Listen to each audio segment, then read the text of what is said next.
Bonjour David Béliard, actuellement vous êtes adjoint à la mairie de Paris et donc comme l'a dit Brigitte Boucher, candidat à l'élection municipale. Mais avant tout, l'actualité du jour, d'hier mais encore ce matin, c'est cette déflagration politique, la condamnation de Nicolas Sarkozy à 5 ans de prison avec effet immédiat. Votre réaction à cette condamnation? Mais d'abord, ce sont des faits graves. Ce sont des faits extrêmement graves. Et donc, aujourd'hui, eh bien, la justice, elle a statué. Et moi, je trouve que, pour le coup, nous avons une justice qui fonctionne. Et j'ai confiance en la justice de ce pays. Donc, je pense que ces faits, ils sont condamnables.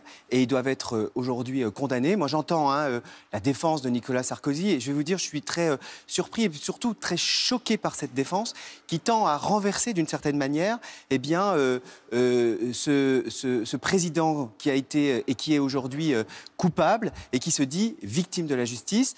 Et on voit bien que ce soit Marine Le Pen, que ce soit Nicolas Sarkozy ou que ce soit Rachida Dati, aujourd'hui, eh bien, il y a une volonté de décrédibiliser la justice de ce pays.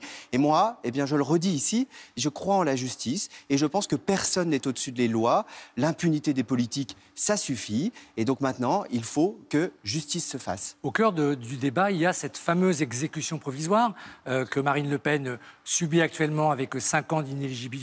Et donc là, le mandat de dépôt différé, mais exécuté immédiatement pour Nicolas Sarkozy. Vous en pensez quoi de l'exécution provisoire? Est-ce qu'elle était, dans ce cas-là, au-delà de présumé innocent ou de culpabilité, est-ce qu'elle était nécessaire pour Nicolas Sarkozy? Alors, vous savez, moi, je suis candidat à la mairie de Paris.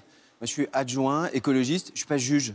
Et moi, encore une fois, je fais confiance en la justice. Donc si la justice et si les juges ont décidé qu'il fallait que cette peine soit exécutée immédiatement, alors il faut que cette peine soit exécutée immédiatement. Que Nicolas Sarkozy soit président ou pas, ou ait été président ou pas, eh bien c'est un justiciable comme les autres. Moi, je ne crois pas à une justice à deux vitesses. Moi, je ne crois pas à la justice des pauvres ou à la justice des petits et à la justice des grands et à la justice des puissants.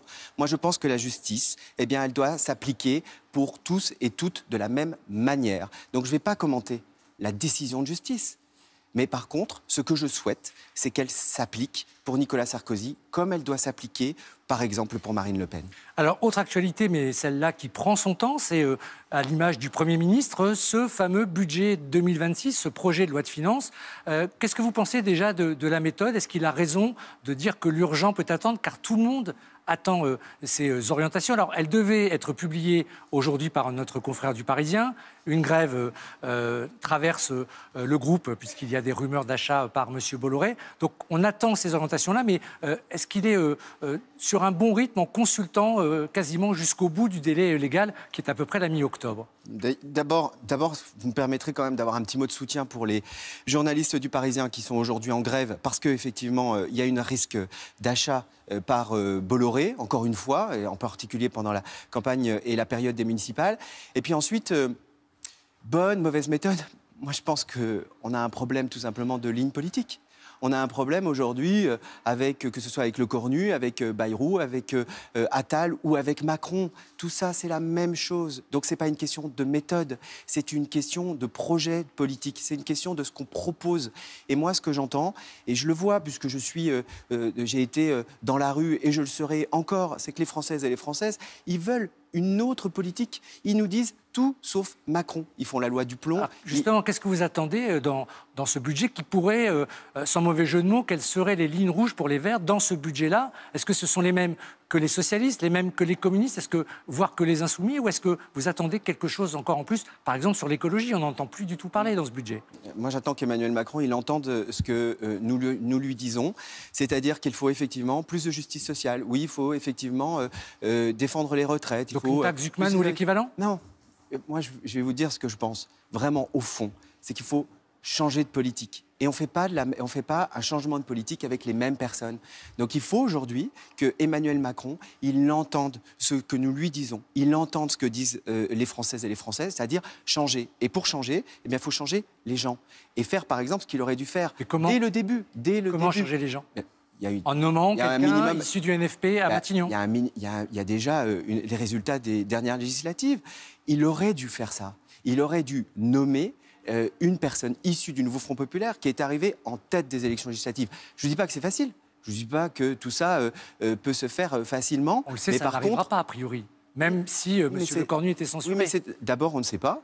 Parce qu'il y a des mobilisations et que les Français et les Françaises, et que nous sommes dans la rue, que nous sommes mobilisés, et qu'il y a aujourd'hui une forte aspiration. Et je pense à plein de choses, par exemple la pétition contre la loi du plomb, tout ça, ça donne une aspiration très forte et des signaux très forts pour une autre politique. Donc il doit entendre ça. Et vous soutenez l'intersyndicale qui a donc donné suite à son ultimatum pour le 2 octobre? Je serai dans la rue. Le mouvement comme je l'ai été à gauche accompagnera l'intersyndicale. Mais en tout cas, moi j'y serai. Et je pense que le mouvement de l'intersyndicale, en tout cas que la mobilisation de l'intersyndicale, sera, comme la dernière fois, soutenue par l'ensemble des partis de gauche et progressistes de ce pays. Pourquoi? Parce que, encore une fois, eh bien, vous savez, on est comme les autres. Hein. Moi, je suis français, je suis un Français comme les autres. Moi, je crois qu'il faut changer les choses. Voilà. Moi, je veux plus de services publics, plus d'égalité, plus d'écologie, vous en avez parlé. Et pour ça, eh bien, il faut changer de politique. Et on a un truc très simple qui s'appelle une élection législative qui a mis en tête le nouveau Front populaire. Et le président, il peut aujourd'hui nommer une personnalité issue du nouveau Front populaire. Alors on va voir comment tout cela évolue. On verra déjà si le Premier ministre dévoile ses orientations aujourd'hui ou dans la semaine. Il y a autre chose que vous voulez changer, puisque vous voulez être maire de Paris. Vous êtes dans l'équipe d'Anne Hidalgo. Donc je ne sais pas s'il y a une rupture, mais en tout cas, c'est un mot à la mode. Pour l'instant, vous êtes en solo. C'est d'ailleurs une tradition des écologistes, souvent au premier tour. Est-ce que vous allez, j'ai cru lire ça, vers une union, non pas avec les socialistes pour l'instant, mais avec éventuellement le candidat Yann Brossat, les communistes? Est-ce que vous travaillez à cette union ou pas? D'abord, moi, je suis un militant de l'union. Moi, je crois aujourd'hui, face à une droite qui est une droite réactionnaire, celle de Rachida Dati, qui serait d'ailleurs un danger pour Paris, c'est qu'on doit prendre aucun risque. Et pour prendre aucun risque, qu'est-ce qu'il faut faire? D'abord, il faut avoir un projet qui est un projet clair. Un projet clair en termes d'écologie, en termes de justice sociale, un projet d'écologie populaire. C'est ça que je cherche aujourd'hui à porter et à présenter aux Parisiens et aux Parisiennes. Et puis la deuxième chose, c'est qu'il faut s'unir. Parce qu'on a besoin d'être ensemble sur la base de ce projet. Et donc, je discute avec l'ensemble des partis politiques. Est-ce que vous avez déjà un accord avec le Parti communiste? L'ensemble des partis politiques. Et on travaille. Vous savez, c'est long, hein. C'est long, parce qu'on ne travaille pas juste pour une campagne électorale, on n'est pas juste là pour se dire qu'il faut absolument gagner l'élection. Parce que non seulement on veut gagner l'élection, mais on veut aussi gouverner cette ville. Et on veut la gouverner ensemble. Donc permettez-moi et permettez-nous de prendre un petit peu de temps pour pouvoir discuter, rentrer dans le projet et rentrer dans le détail. Tout ça est du travail, mais moi, j'ai bon espoir que tout ça fonctionne, parce que ce que je vois, que ce soit d'ailleurs chez nos camarades insoumis jusque nos camarades socialistes, même s'il y a beaucoup de sensibilité ou de différences parfois, mais quand même, ce que je crois, et ce que je vois, c'est que nous avons plus de convergence que de divergence, qu'il y a plus de choses qui nous rassemblent sur Paris et sur ce que nous souhaitons faire ensemble sur Paris que ce qui nous sépare. Alors, petit obstacle dans cette campagne, la Chambre régionale des comptes a publié un rapport assez édifiant qui parle d'une dette qui ne cesse d'augmenter à Paris. Il parle de 9 milliards. Vous êtes prêt à être le maire d'une ville endetté, même si je crois que la majorité municipale conteste ce rapport. C'est quand même pas rien, 9 milliards.